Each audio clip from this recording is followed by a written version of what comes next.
Kai. Wallahi azumin ga a ce ga mutane nan idan ka je Lagos za ka ga mutane nan manya suna cin abinci. Yaro da ka fara girma sai a ce azumi za ka yi azumi. Ga mutane nan a Lagos manya kaga su kowa na cin abinci amma mu sai a ce azumi za a yi azumi.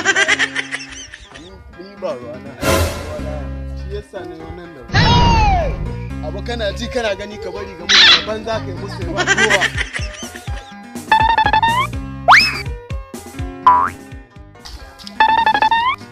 Haba, yanzu dai kan ce mutum amma a ce azumi yana su ta can su ta azumi.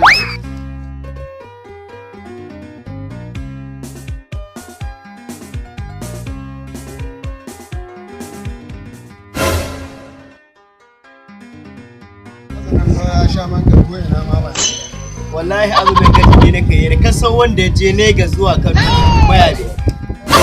Ni abun ma da gaban mamaki ka diba Lagos, Tinubu, ko Kurdi, amma wai sai ka ga maya nan ba su azumi amma mu nan kai da ka fara gida an haihe ka kira ruwa inda nan kai.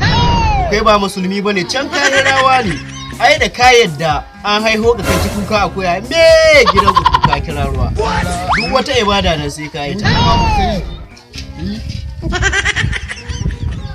Yanzu ka ga da kwata ne ho ban isa azumi ba. Ni ba kwata ba ko nan ma ni. Lalle dai ba wannan ba. Tare wuta yi.